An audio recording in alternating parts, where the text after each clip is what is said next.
All right, I'm gonna turn it over to Kerry, KD. Thank It's your you. world right now. Thank you, everyone. Thank you for your time tonight. We're really excited to have this December in-season series. There's 66 of us on this call tonight. That's more than double of the last call we had for our in-season series. So I'm really excited about that. We are the Women's Collegiate Basketball Officials Organization. And for those of you that don't know it, we are an IBO board. And we are IBO board 801. And we're a little bit different than your local IBO board. We are an education board, strictly for women's college basketball officials. So what we do, what our main premise is to educate, and as Al Batista likes to say, to help others master the rules. That's what IBO is all about, I have learned. And so we're excited to have you with us tonight. We have our WCBOO education team, and if anyone is interested in becoming a part of the WCBOO education team, you know, I'm always looking for new people to help us virtually and in person. You can send us an email at info@wcboo.com, info@wcboo.com. That's info@wcboo.com. We're always looking to help people, and the more that you can help, the more that you learn, the better that you become on court. And so one of the things I'd like to talk about tonight is the fact that we're just finishing up our very first ever, what we're calling WCBOO, right? So IBO has a course called IBO University, and that is a rules-based course for federation rules, right? Those are high school rules, National Federation of High Schools. And WCBOO rewrote the course for women's basketball officials rules, the NCAA women's rules. And so we got together over the summer and rewrote the course and put the women's touch on it. And what's really great about it is we ran this course. There were 15 people in the course. We're just finishing up. We have our final exam coming up this week. Those 15 people are all officials. Half of them are already women's collegiate officials. So they're already repping women's college basketball, and they want to learn the rules even better. They want to master the rules, right? Out of those 15 people, they come from 10 states.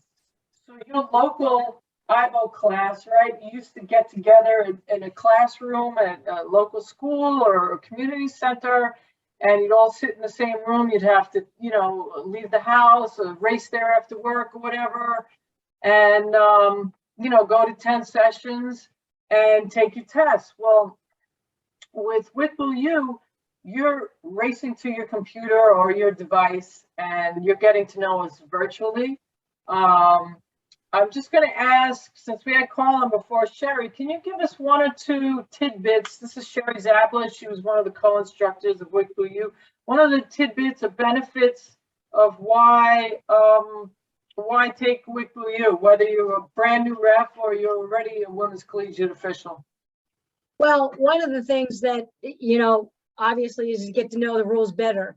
But the other reason is if you want to grow and be a better official or become a better official, WCBOO is going to help you get there. We're going to help you prepare to go to camp this coming summer so that maybe, like Carrie said, we are not a board, but we help you get there. You'll get to meet assigners. You get to work with people like Carl and I and Carrie and Al Batista and Rich Federer. And we just help you get to your next step. The other thing that WCBOO was great with is that, yeah, like Carrie said, you don't have to get in your car and go to class. You don't have to rush after work. You don't have to deal with traffic. It was Sunday nights, 8:30 at night, settling down for the evening, turn on your computer, and all the students had all three of us at their fingertips.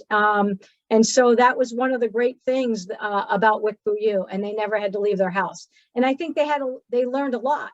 We also did use Google Classroom, which I think really helped. So when they were going over the the materials during the week and they had questions, all they had to do was put it on Google Classroom, and usually Carl would be the one to respond to them, but all of us responded to them, and it was right at their fingertips. So that was just a couple of the great reasons why WCBOO is great to have, great to use, great to take.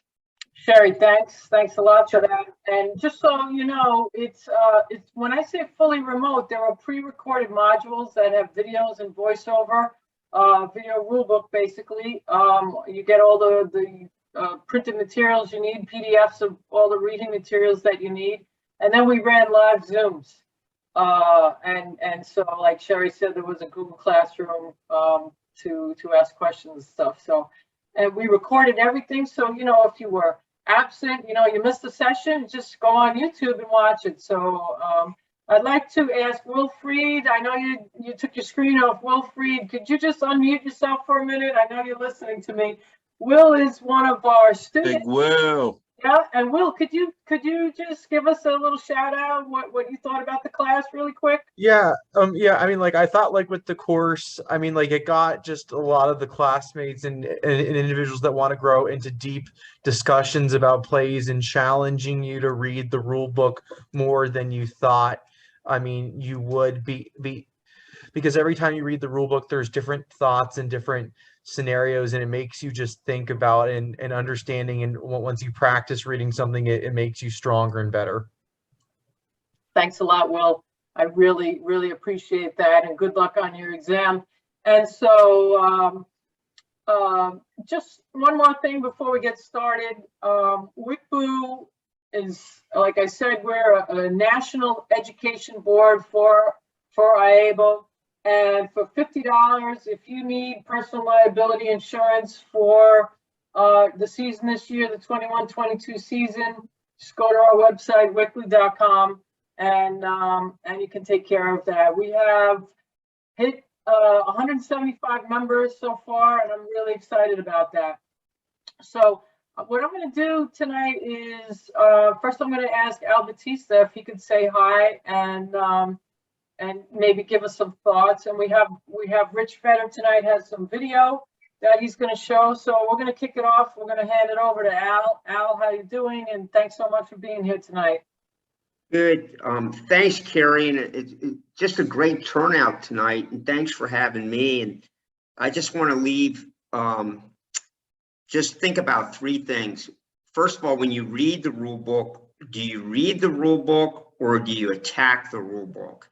And start getting the habit of attacking the rule book. What I mean by that is have a plan every day. You know, like, for example, you know, take 1-1 to 1-5, and then there's a lot of things that match in the rule book. Like if you're talking about courts, well, you know, the court, back court and front court, then go to back court violations and start getting habits like that, you know, and it's going to make you better and better and better. And it's very important to know the rules because it will make you a better play caller, and you will exude confidence.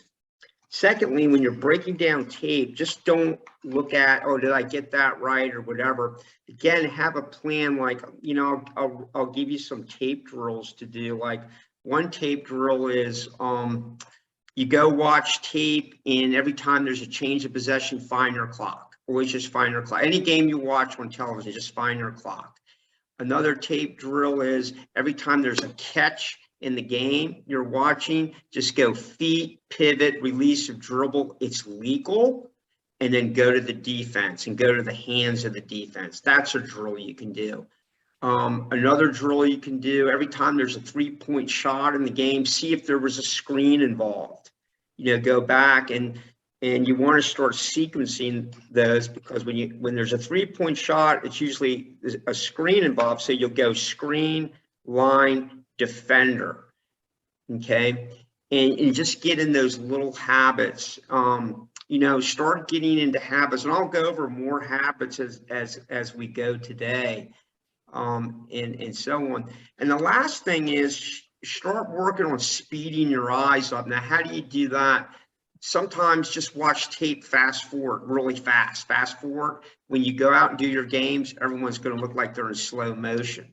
So if you can get your games to slow down through rules knowledge, knowing how to sequence and just little things like that, that's how you're really going to grow in this game.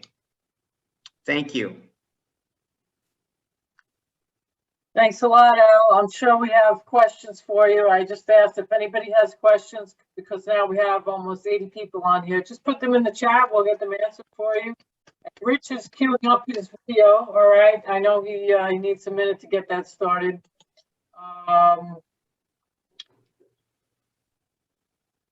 Just a minute, a couple of people.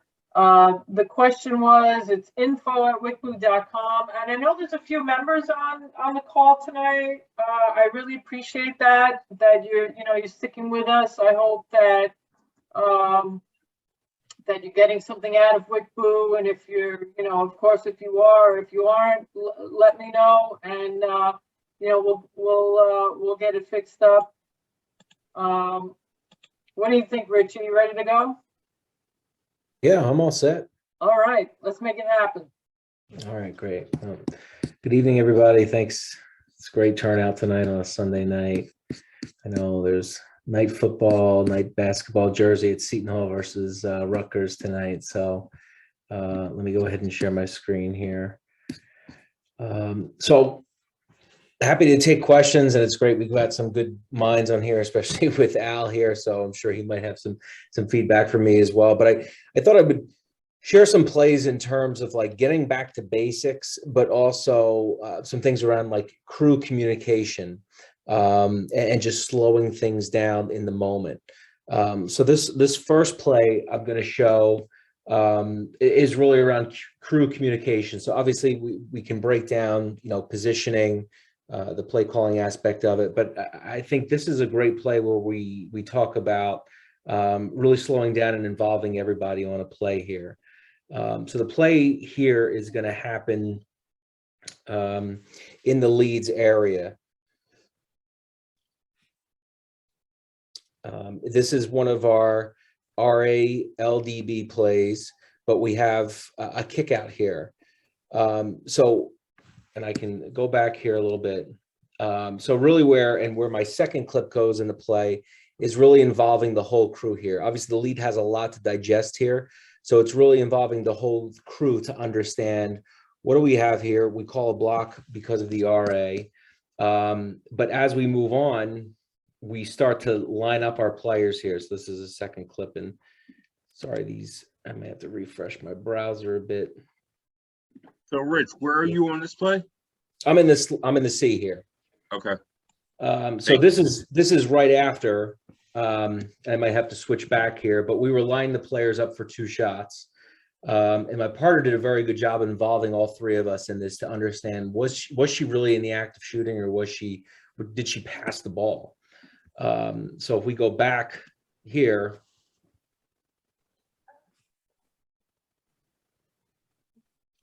she drives and then she kicks it out to the wing here. So we were lining up the players. We weren't in a bonus situation here.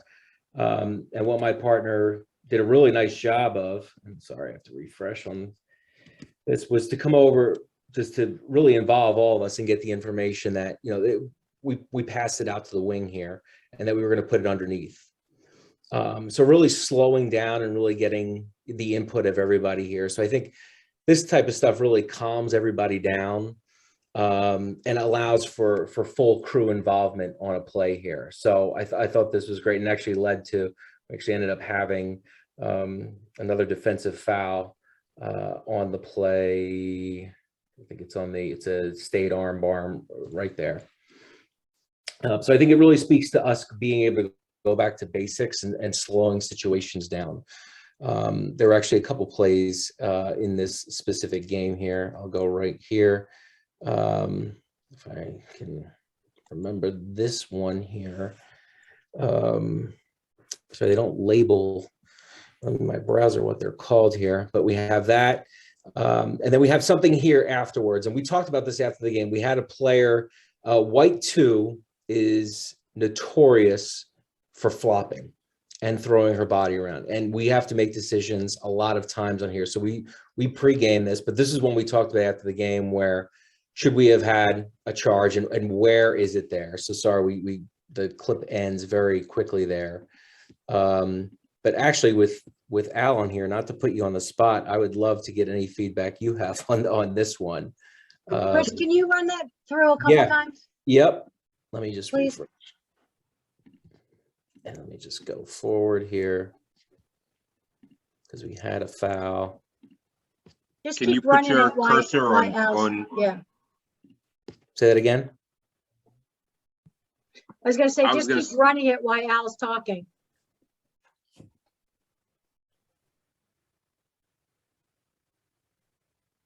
Carl, what'd you say? I was gonna say, can you point out the flopper who he was talking about, white 2? Like, can he put Oh, his sorry, this was cursor? not white 2 on this one. Actually, white, we had a second one. Let me go forward here. So it's going to be this one right here. Okay, and then I guess Al, if you want to chime in. Sure.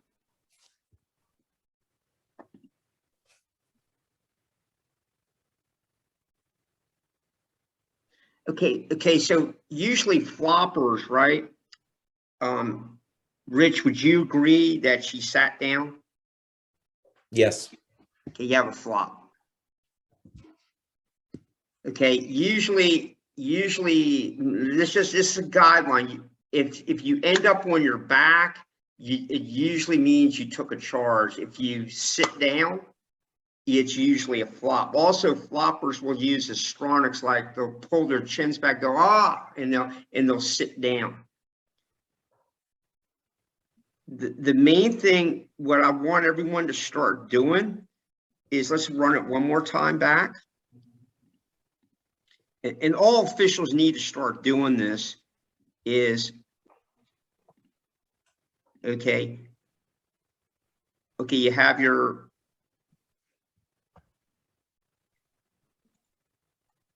the important thing about this is once she gets the ball right there, so you, okay,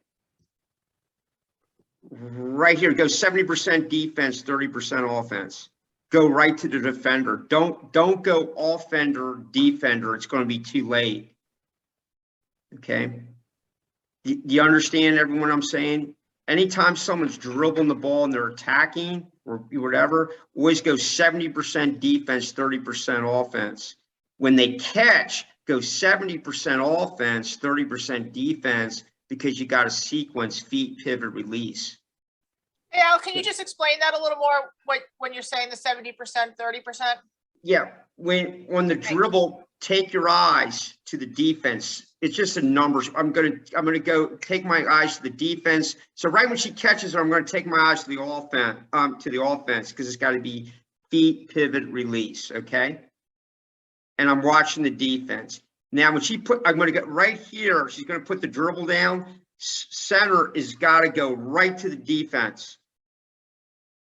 That's your 70-30. Boom. And she's legal, but I have a flop, and I think the center does too. We had no call on this. Yeah. Mm-hmm. Now I'm gonna just say one more thing. You see the center in the trill stances. See your stances? Mm-hmm. You're off balance. So if you're off balance, your eyes are going to be very slow. I would rather have one foot in front of the other. It's called a staggered stance. For the trail and the center you're talking The about? trail in the center, because it's going to make you move to get angles. It's going to make you focus. See the lead? She's off balance. So Al, when you're the C in the trail, you want to be weight forward on the front foot, and when you're in the lead, you want your weight on the back foot, correct? Right. So Okay. nice, Sherry. When you work the trill in the center, you want your weight on your front foot because you're attacking plays. When you're in the lead, you want your weight on your back foot because you're accepting plays. Because in the trill and center, you're in attack mode. And when you're in the lead, you're in accept mode, you're in patient mode. The other thing about this play, the lead walks right into a stack.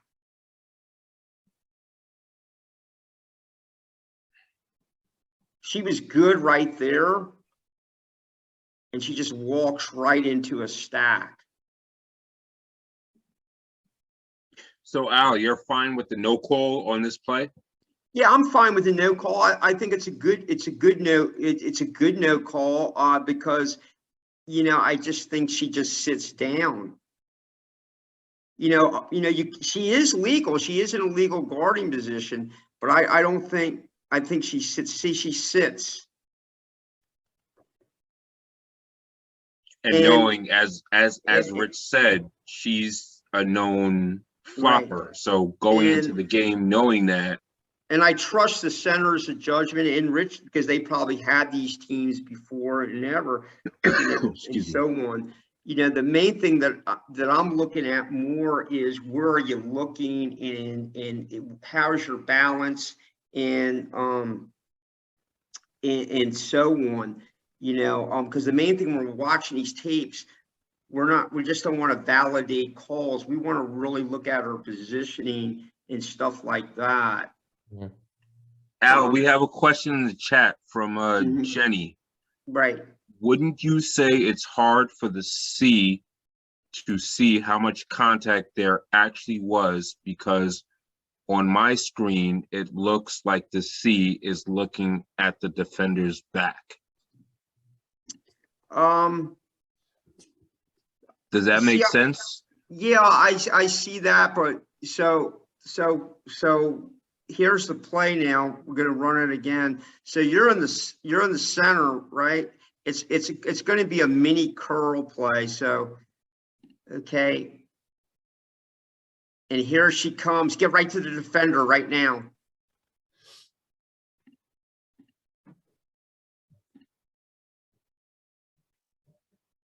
And you know, it's there. As long as you get to the defender on that play, you can't go offense defense. If you go offense defense, it's just everything's just going to blow up on you, and your eyes are just going to be too slow. And you could do this by just practicing and practicing. The other interesting thing about this play is, see right there, she's backing off. She's not gonna play. Okay. Katrina, the 70-30 is when someone's dribbling, right? Go 70% defense and 30% offense. When someone's holding, go 70% offense and 30% defense, because when they're holding, you got to go feet, pivot, release, you know, are legal. Then I got to get my eyes to the defense. So Al, Wiley said he has a block on this play. So on plays that we have players flopping, should we put a blocking foul on them, or should we just play on? I don't think, you know, it all depends upon the personality of the game. You know, if in my opinion, if she's doing it a lot, call a block. They'll stop. You know, or you know, you might want to get to her too and say, hey, listen, I see you're in good legal guarding position, but you're just sitting down, you're flopping. Hey, Al. Do you tell the player or do you tell the coach? I would tell the player. You can tell the coach too.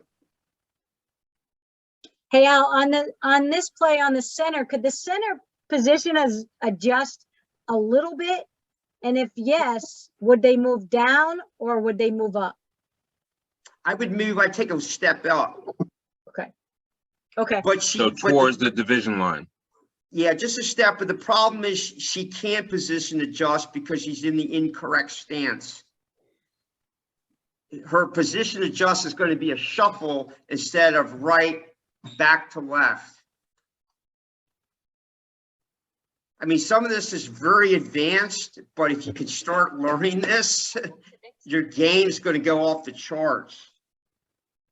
That's what we want, Al. Yeah, and you just got to practice.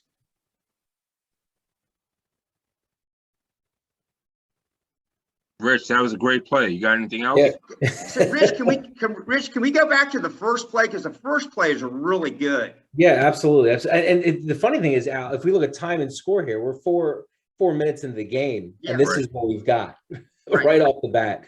Right. And to your point, we had knowledge from previous crews and from also seeing this team before that.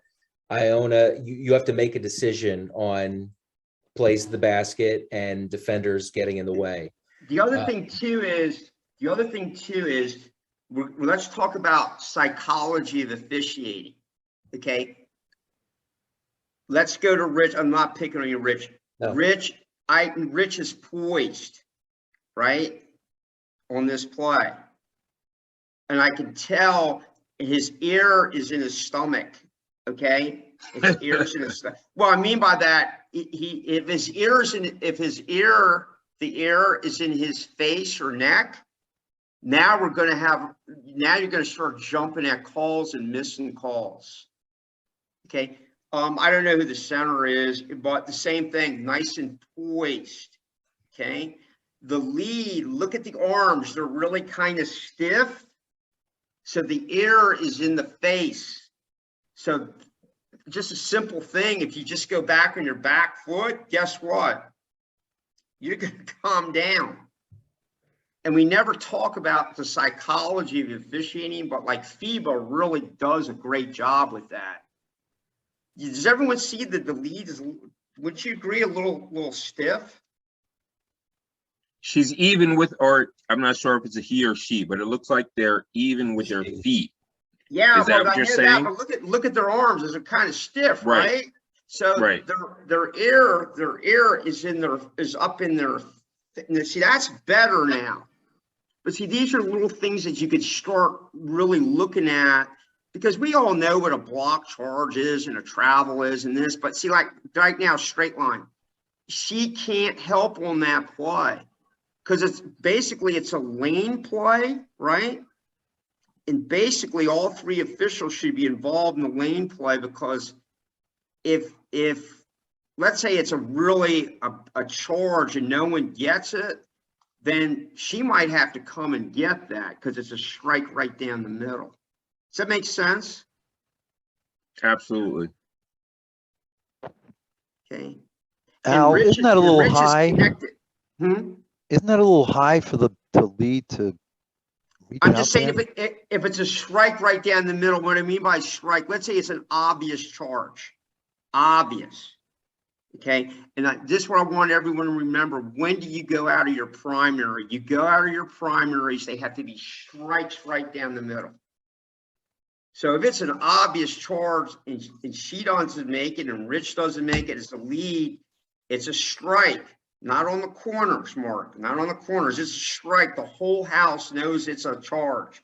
Come and get it with a cadence whistle.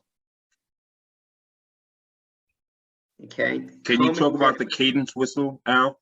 The cadence whistle basically is a late whistle. Okay. The thing that we have to work on is collegiate and high school referees. Most collegiate and high school referees that I watch, they react. They don't discern. Be a discerner, not a reactor. So in other words, on this play, I'm giving, and I agree with her, I'm giving her first crack at this play. It's her play. And it's a 50-50. I'm not sure if I'm Rich. Let's play. Because you see, if I have all these reactionary whistles, right? Let's say, Carl, I'm working with you and I have all these reacting whistles. Guess what's going to happen to your game? I'm going to start speeding your whistle up and you're going to start calling stuff that's not there or incidental contact. Does that make sense? And that's when your dynamics of your crew just go downhill. Because at the amateur game, we really never talk about crew dynamics. Al, I think for someone who's trying to move up maybe to the collegiate level, to talk about the cadence whistle and understand that it's more of a late whistle and it's okay to blow that whistle, because on a high school game, you're probably not going to do that, but on a college game, you have to. Yeah, Carrie, but all games, you have to do it because it's for the good of the game. It's for the good of the game, and you'll learn that. If you're not sure, the thing is just pass. But if you're sure, because the last thing you want to do, like so I'm working with Carl, and there's an obvious charge, and Carl comes in the locker room after the game and says, Al, obvious charge, how come you didn't call it? And I go, well, did you see it? He goes, yeah. I go, why didn't you call it? See what I'm saying? So, Absolutely. because again, it's about the game. It's about the game. And that doesn't mean I'm blowing my whistle all over the place. I'm coming, everybody. They got to be strikes right down the middle. The whole house knows, not on the corners. Okay. So you're saying we want to get the obvious fouls? Yes. The obvious violations, the obvious fouls, because guess what? It's just going to help the crew. It's going to help the dynamics of the crew. Hey, Rich, what were the reactions of the coaches on this play? Anything? Yes, it's actually a good question. So Iona coach clearly wanted a charge. She was after this play yelling for that. And we actually came down the floor and I could hear the Stony Brook coach, glad that wasn't, she throws her body around all over the place. I've watched film, I've seen it. So she was almost expecting that from her scouting. So how did you address the coach that wanted the charge? Her I would say her demeanor is very mild. She's very low, soft-spoken. So at the next opportunity when I was down in front of her, because this play moved pretty quickly after here to the other end of the floor. It was, coach, she's throwing her body around quite a bit.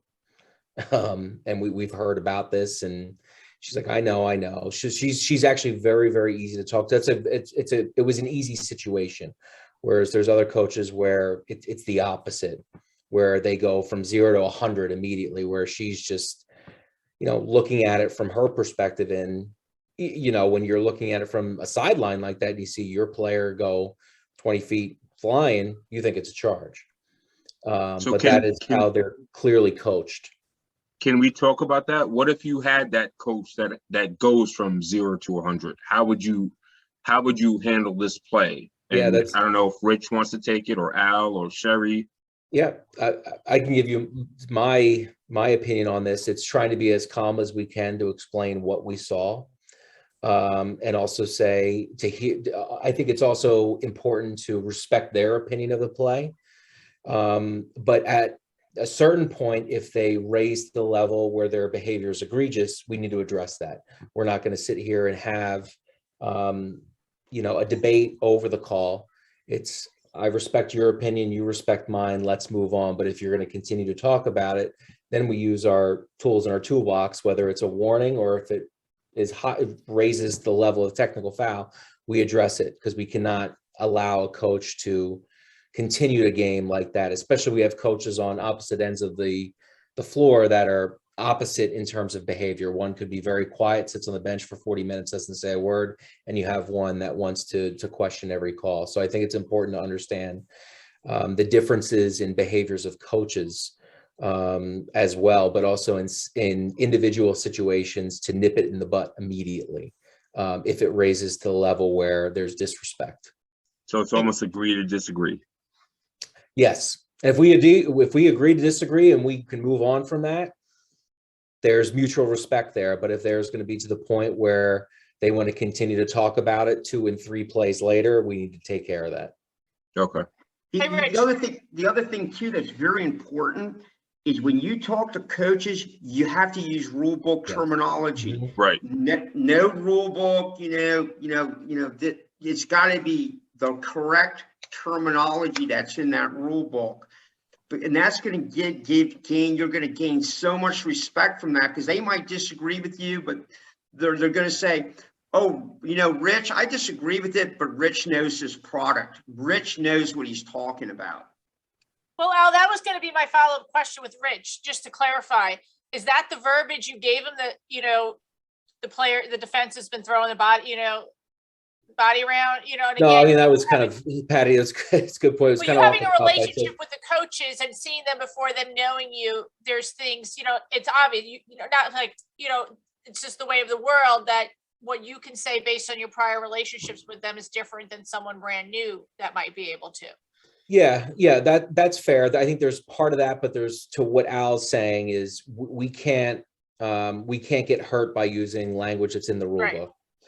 If we reference the rule as it's written, just like what John Levinson always says, enforce the rules as written. And I think that even leads to how we communicate that on the floor. She obtained and, you know, maintained legal guardian position. The defender did nothing wrong there. You know, that will never get us in trouble in terms of using that proper terminology. Yep. Good, great point. These are great. These are super questions. Great interaction. So, Rich, do you mind if we go back to the first play? Yeah, sure. Okay, that's really a good play, and this is great, everybody. We're, you know, okay. So now we're coming up the floor, right? So so stop right there. Okay, so Rich, this is what I want you to start doing when you come up the floor, when there's no pressure. Everyone, I want you to start doing this. I don't care what level you're at. When you come up the floor and there's no pressure, I want you to start doing the following things. Find your clocks, okay? Find your clocks. This will force good clock management, okay? Secondly, all right, find your team fouls. You say, oh, it's 0-0. Get in that habit. Why are you doing that? To stay out of correctable errors. Find the formulation of the defense, okay? If we're looking at right now, our defense is spread out. Find the formulation of the offense, okay? Our offense is spread out. And then keep running it. And then I'm going to, okay, I don't have anyone in my primary, right? Okay. But I will officiate the first primary defender in my primary area. Okay. Now let's back up. Is there a rotation on this? Okay. Yes. There's a rotation. Okay. Mm-hmm. When you go from trail to center, everyone's got to start doing this. Okay. Most officials, I don't see doing this. You need to do three things. Think big picture. So Rich, your big picture is from the free throw line extended, and you can help with those four. These two, the one there, and they're all, you know, they're all non-competitive matchups. Then you're going to you're going to lift your eyes, and we all do this when we drive. You're going to lift your eyes, and you're just going to officiate the moving players. So the one near you is still, but this one's coming, and she could be maybe a possibility of setting a back screen. Okay. So big picture, lift your eyes and officiate moving players. Okay. Now look, see, let's go back. Let's go back. Let's go back. Let's go back to our center's coming up to the floor. Okay, see where our neutral is now?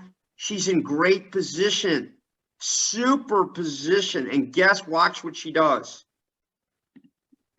She walks, keep on coming, she walks right into a stack.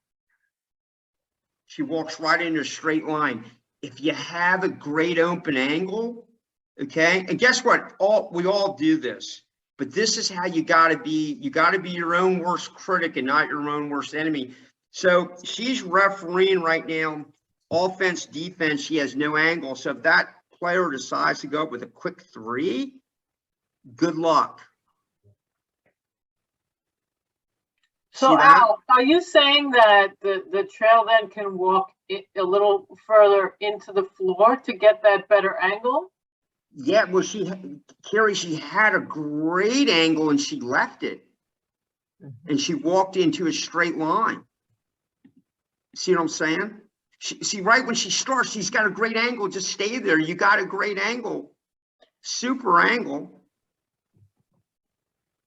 And she's refereeing the defense perfectly. and then she walks into the stack. See right there? Ooh. Now watch what the lead does on this play. Really does a good job. Let's run it. Okay, lead maybe a little wider, just okay, good now. She goes, okay, watch what she does. She goes defender to defender. She doesn't even watch the offense. Watch her eyes. She goes defender to defender.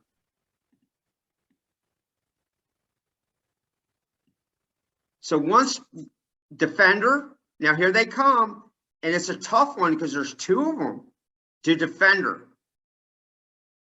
Really nice job. Now I would recommend on this play, Rich, and your partner, right when it happens, tell her, pass off, and you tell this in pregame, pass off, it's a pass off.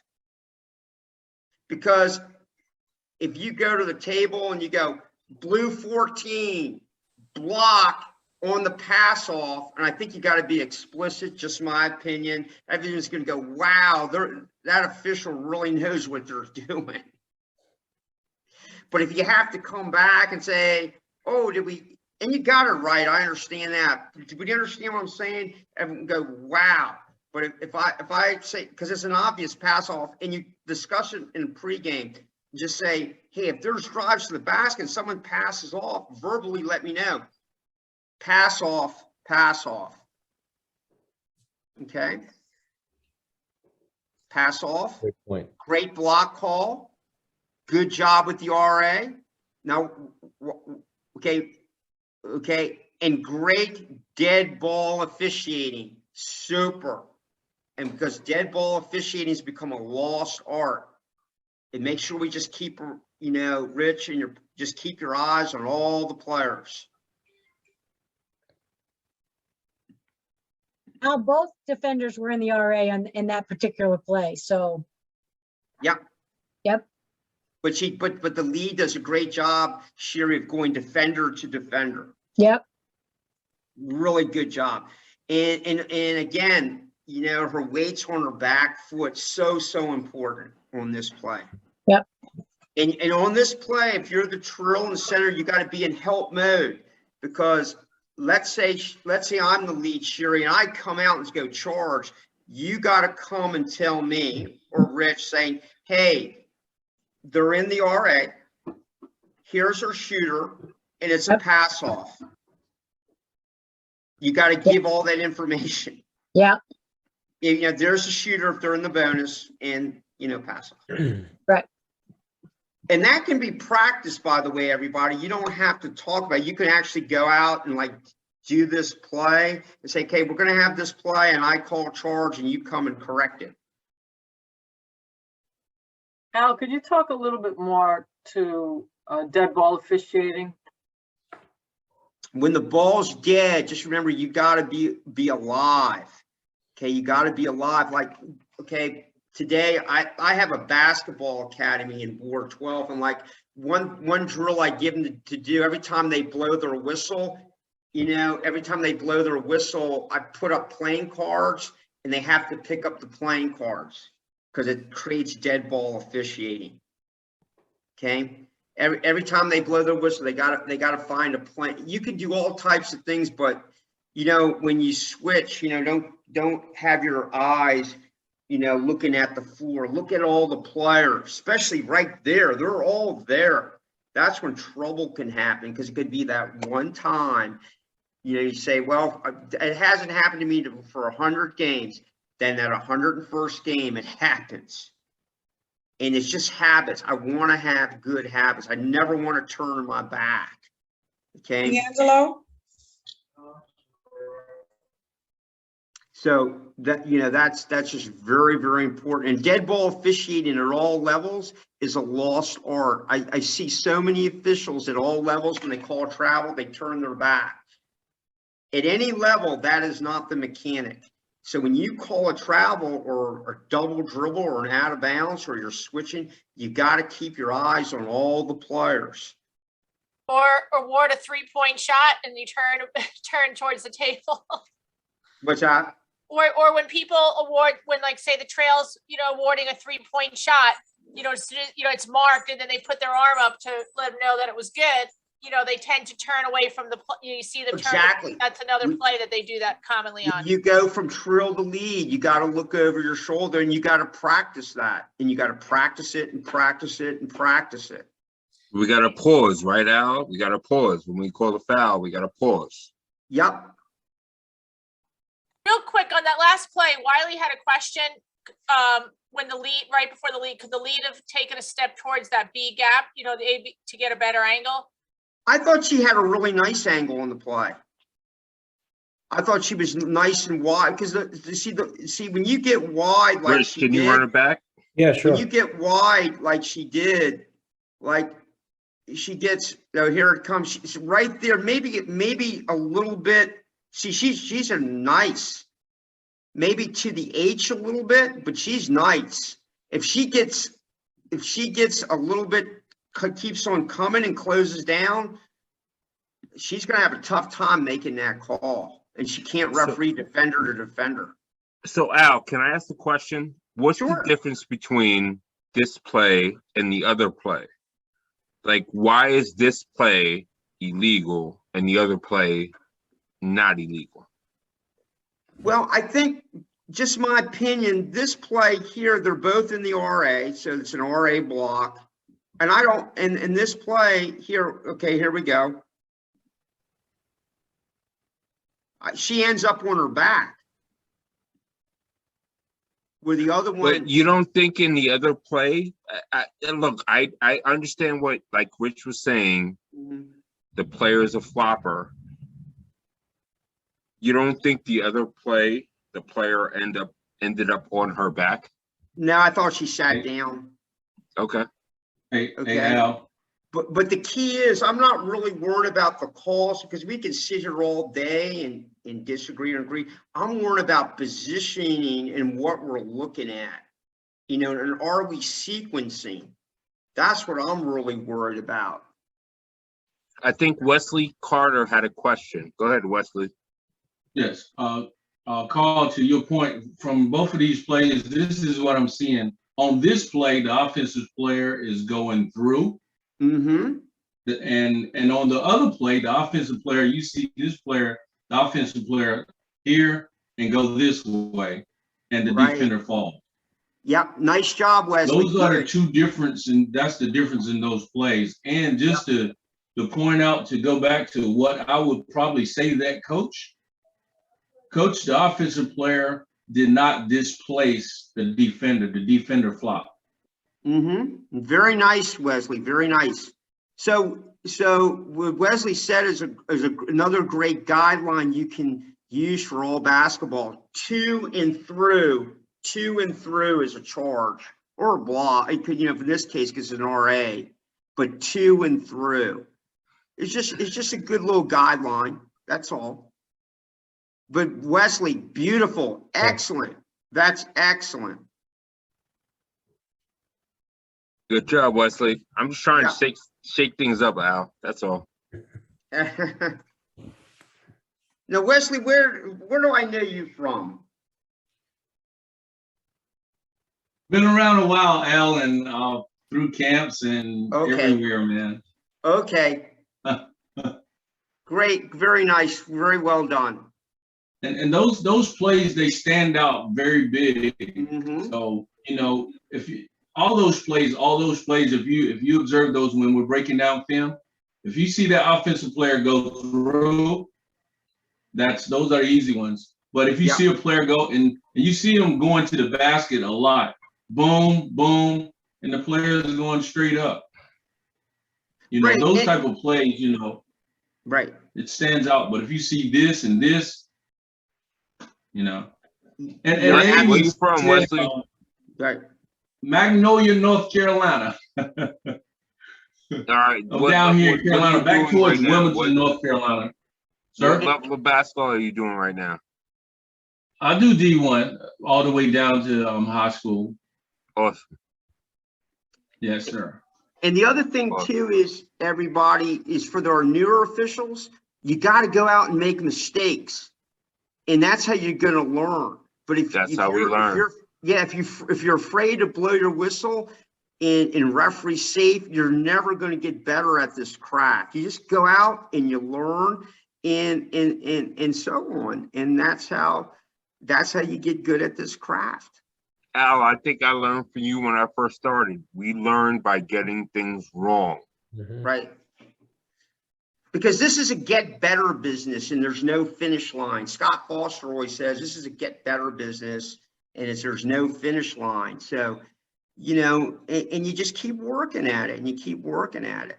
Also, too, everybody, when you're watching these videos, always pick up your clocks because we're trying to create good clock awareness. Rich, you got another play? Yes, I do. Let's see. Hold on. That was. Gonna make this the last play. Yeah, so. This is great. This is great. We just did 2 plays. That means we're really everybody on this. This is what you want to do. Rich, while you're doing that up, I have, if Tracy Garnett could unmute. Tracy Garnett is a Bronx girl, moved to Houston, and she's been part of the Wicklow team for a long time. Tracy! Hi, guys. Tracy's working college schedule this year, so I'd just like for Tracy to give us 1 or 2 tidbits while Rich is queuing up the play. Awesome. Thank you, Carrie. Actually really enjoyed the dialogue, especially regarding coaches. And the reason why, going from high school, right, dealing with high school coaches, and then going to the college level, you certainly will see 2 different perspectives. And so, Wesley, I was, really impressed with, the message that you just sent about, how you handle situations like those. And what Al mentioned earlier, if you're addressing the rule book, right, especially when you have a coach who challenge a play, right, and oftentimes when we're newer officials, and I find myself doing this earlier in my officiating career, over explaining. Right, over explaining. Well, coach, this is what happened, and this is what I thought happened, right? And as soon as I learned that, when you reference the rule book and you become very knowledgeable, right, as to what's in the rule book, and you give that dialogue back to the coaches, it makes your officiating 10 times better, right? Don't be a lawyer, right? Correct. It certainly does. So that's certainly something that I'm working on in my college games, and transitioning from my high school, because I still do high school games as well, transitioning from my high school coaches to my college coaches. And I think what's very important is understanding what works, because not every dialogue with each coach will be the same, right? So you have to see what works for you. You might see another official, who has great communication skills, and you certainly take a little bit from everyone and apply in your game and see what works, as you're having those conversations with coaches. So, I think that's a really, really good point that I'll bring up earlier. And so did you, Carl, talking about, referencing the rule book when your, coaches are challenging you. And I'm sure you've all been here. Our high school coaches can challenge us, right? And sometimes and sometimes they themselves don't know the rule, right? So I'll say, once we're in that book and, we're getting familiar with the rule terminology, it certainly helps a lot transitioning from high school to the college level, right? And as time goes by, you get better and better. And so if anything I can give to a newer official, being that I'm, in that transition, is certainly, get into the rule book, learn the rule terminology, see what works for you with, different coaches in your high school games. And when you do get pickup in college, transition that and, and you'll find that your process is a lot easier. And I think Tracy said a really great thing. Yeah. Not everything that you say is going to work on every coach. Right. All right, let's cue it up, Rich. Ready to go for our last play of the night. I got one more here, and this, I think we're following a theme here of BHD fouls. So here we go. This is a play, and one that we talked about actually in pregame in terms of areas of intersection and recognizing it. So the play is going to happen in the paint here, and this is where, and I feel like in the college ranks this year has been a focus, is that defenders are doing a lot better of defending ball handler dribblers. And so we need to make sure that when BHDs are displacing defenders, we need to recognize that, get in good position to penalize that.